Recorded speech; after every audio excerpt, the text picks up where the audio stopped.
Hi everybody, in today's video we're going to talk about three things that will really further your anxiety recovery. But before we get into the video, please like and subscribe to the channel. Please help me spread this message to everybody who is in need of a little bit of help. Now, before I even get into the three things that I was going to touch on, I want to mention three things that are the probably most important thing and the quickest things that you can change right at the beginning of your anxiety journey to recovery. Okay, that's diet, sleep, exercise.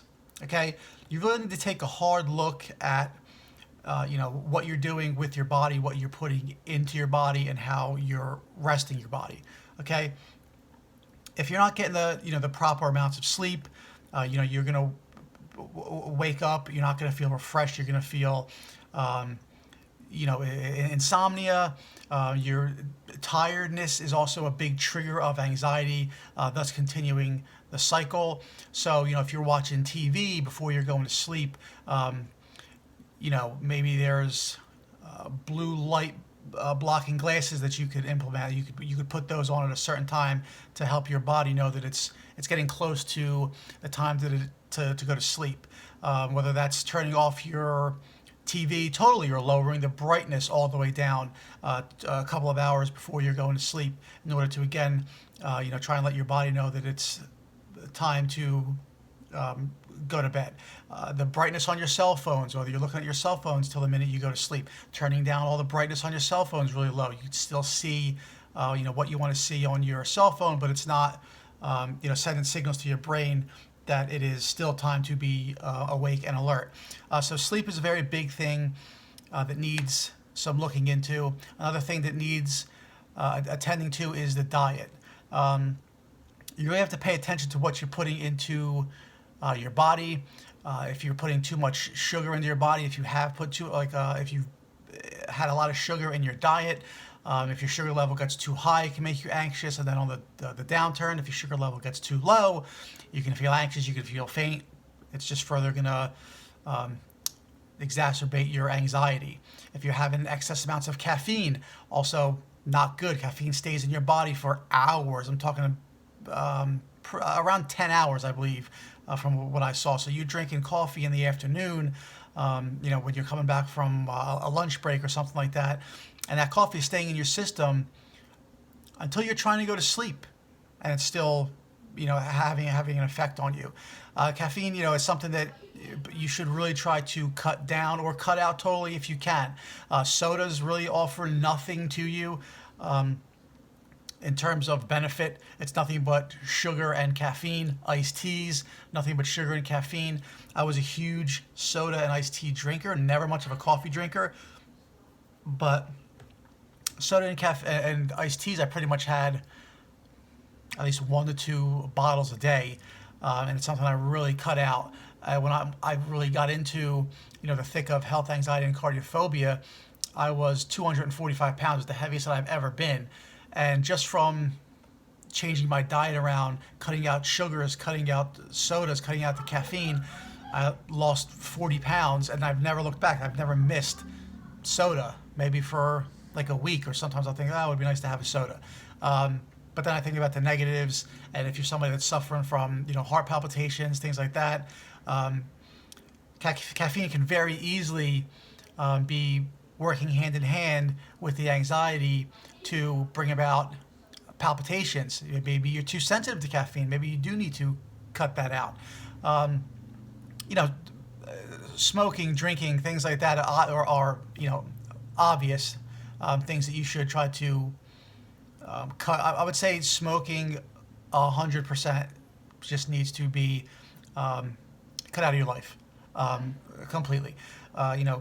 Alcohol, if you're a heavy drinker, cut it down, obviously, to being more of a social drinker. Just when you go out, you have a beer or two or something like that.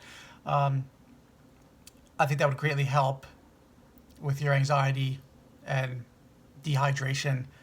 Make sure you also drink plenty of water. So what you were drinking in terms of coffee, replace with water. What you were drinking in place of sodas, put in place of water. I was also really chronically dehydrated, and I really didn't realize it until I was going through it. Um, Maybe a bottle of water a day, when in reality you're supposed to be drinking between 4 and 6 bottles of water a day. So getting nowhere near the correct amounts of water in your system, dehydrates you, further exacerbates anxiety. All these things matter when it comes to your anxiety. Exercise. I When I was younger would exercise all the time. Would be out running around, playing sports, doing whatever I had to do with friends. Um, Anything but always active. When I started to get older, that pretty much went out the window completely. Unfortunately, which led to me being the heaviest that I have been. Exercise is also really important. It's great for your mind and for your body. So it doesn't have to be. You don't have to be a power lifter. And you don't have to go to the gym if that's not for you. But just getting out in nature for 20 minutes, minimum 20 to 30 minutes a day, and going for a little walk is enough. So if you're not going outside and getting active, please do so. It would go a long way toward your recovery. And those are just 3 things that you could jump right into. Once you hear about your anxiety disorder, once everything else has been ruled out and you have been diagnosed with anxiety disorder, these are things that you could jump right into and start working on immediately. So let's jump into 3 things that are not so common or as easily done as the diet, exercise, and sleep habits. The first thing I would say, surround yourself with more positive people now. Your lifestyle is really going to have to change, and sometimes it might have to change drastically in order for you to overcome anxiety. You may have to bring more positive people into your life. You also may have to cut out some people of your life. So friends that you've had for years, you really need to take a look at some of them, because I can guarantee you that a lot of you probably have some really negative people that you've been hanging around with, keeping around, that are always ones to gossip, that are always ones to put people down in order to lift themselves up. Those kind of people really only add to your anxiety. They're pointing out everything that's wrong with people and what's wrong with the world, rather than what's positive about people and what's positive about the world. And this only reinforces negative core beliefs that you may have had when you're a child. A very common one is that the world is a very scary place, which can lead to why some of you may think catastrophically when it comes to a lot of these things. There's no gray area. It's just black or white. When you feel something, it's going to be death, disease, or something major, especially if you have health anxiety or cardiophobia. I know that you can relate to that. So you need to take a look at your social circle, and it may involve you cutting out some friends that you've had for a long time, or at least distancing yourself from them, and loving them from a distance, is a quote that I like to use. The second thing for you guys to do is, this is not very uncommon, but it's something that I feel like I come across a lot of people who still do, and that's getting away from Google and forums. Now, when you Google your symptoms, you're really only going to find the worst of the worst. Is going to be the first thing that hits your eyes. So if you're Googling anything about the heart, if you're Googling anything about a mole or a birthmark, what do you think you're going to find? It's going to be something catastrophic. It's going to be something life-threatening, which again is only reinforcing your own catastrophic thinking. And then every time you feel something or look at something, there are times even hearing certain words that can trigger you. Googling symptoms is never going to help you, and it's only going to put you in an anxious and fearful state, which again, when you're in a fearful state, stress hormones are going to be released. You're going to get those adrenaline dumps. You're going to get those that cycle started, and then it's just going to be harder for you to climb out of. Okay, so don't Google your symptoms. If you're feeling something and it's persistent, just go to a doctor, go to a professional, go to a specialist. They're going to be able to diagnose you much better than Google is. So whatever the case may be, if there's just some kind of illness that you have, odds are medication is going to help you. If there's no medical illness, and you just the anxiety, it's going to be reassurance for you, so that now you can, work on that, and you can reassure yourself through like inner dialogue when a symptom and sensation does pop up. Okay, so that's number two. The third thing that you guys need to do, actually, let me back up before I get into the third thing as a continuation to the second one. Forums. If you're part of any kind of Facebook forums or Reddit forums, any kind of forum that's talking about anxiety and health anxiety or cardiophobia, I strongly advise you guys to leave it as soon as possible. Simply because I've had a personal experience with this. A lot of people are only on there for reassurance, and they're not on there for healing. They just want to post their symptoms and find people who have had similar symptoms or the same symptoms, so they just feel like they're not alone. But that's as far as they go. They're not doing any inner work, not trying to find out what the root cause of their issues are, and they're not trying to beat and overcome anxiety. I've noticed this a lot with social media. I've noticed a lot of people, are quick to, pass by a video. They may like a video, but there's no interaction. Whether that's because they're still embarrassed, there's still stigma attached to it, they feel some form of shame, they feel some sort of weakness. They don't want to push it any further than that. They'll watch a video or two, they'll like a video or two, but that's kind of where it ends for a lot of people. I especially see this with younger people. Maybe their anxiety just hasn't grown to a point where it's really bothersome to them. They just feel like, okay, I have a little bit of general anxiety. I feel like the butterfly feeling in my stomach, but it's manageable. Okay, but if you are a young person and you're watching the video, I would also advise you to start now to get to the root issues of your own anxiety, so it doesn't go dormant and then come back later, okay? Because the anxiety, unless you uproot the initial causes of it, it can and will go dormant for a while, but when it does come back, and it will come back with the next potential trigger, it will come back stronger. So if you're watching the video and you are somebody who's young and you just have general anxiety, just the butterflies in the stomach, a little bit of nervousness,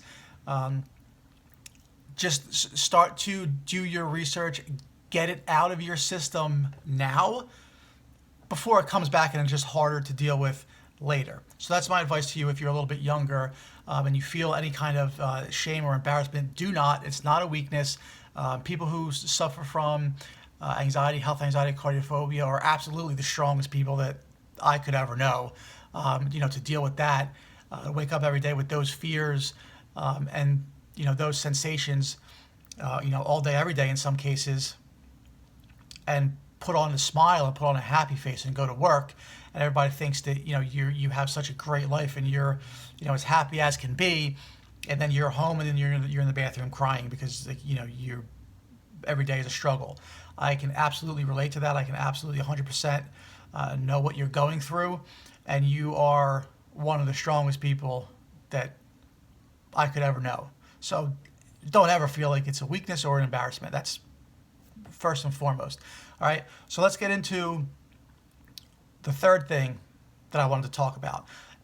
Rather than going to Google and forums to look up symptoms and sensations and things like that, go to Google, go to YouTube, and look up success stories on people who have overcome anxiety, who have overcome health anxiety, who have overcome cardiophobia. There are quite a few now who are on YouTube and have thousands, tens of thousands, over 100,000 followers, subscribers on YouTube now. Please check out their pages. They have their whole stories on there. They have what they've done to overcome it. They have inspirational stories and testimonials from other people that they've spoken to. There's plenty of channels out there that can also help you in terms of getting past it, to also know that you're not alone. the same thing that you're doing when you're going to, some of these forums, but do it in a better and more positive and recovery sense. Okay, so it's not all about the symptoms and sitting there and dealing with your symptoms and coping with your symptoms. It's got to be about recovering from anxiety and recovering from the symptoms fully, so that you don't have to deal with this. It's not a life sentence. You don't have to deal with it for the rest of your life. You don't have to be on medications for the rest of your life. You don't have to feel certain things that you've been feeling for the rest of your life. You can and will beat it. You just need to change a couple of things, change your outlook, change your perspective. You might have to change some friends. You might have to, you will probably have to change your lifestyle, but it's only going to be for the positive. Okay? You're going to cut out, junk foods that you've been eating. You're going to cut out sugar that you've been consuming. You're going to cut out caffeine that you've been consuming. You're going to put healthier things in your body. You're going to exercise more. You're going to make your body overall more healthy. You're going to lower your risk factors. You're going to cut out smoking and tobacco. You're going to lower your chances for heart issues. You're going to lower your chances for lung issues. You're going to cut out alcohol. You're going to lower your chances for liver, kidney issues. This is all positive. You're going to cut out negative people from your life. It's only going to impact you mentally, make you a better person, make it easier for you to grow. There's no negatives in the positive that is going to come from changing your life around due to overcoming the anxiety disorder. Okay, so that's 3 things that you can start to implement on top of the 3 things with the diet, the sleep, and the exercise habits that you can start to change immediately, and implement the other 3 as you're going through your journey. Okay, guys, again, please like the video if you found it informative. If you found something that can help you, please subscribe to the channel so you can, and even hit the bell to become notified, so you know when I post additional content. I do have more stuff that's going to be coming out relatively soon. And please, if you have any questions about anything, if something struck you that you didn't hear about before, or something struck you that was maybe just explained a little bit better, or if you have any questions about anything else in the video, please do not hesitate to comment, and I will be glad to help you in any way that I can. Thank you guys so much, and I'll see you in the next video.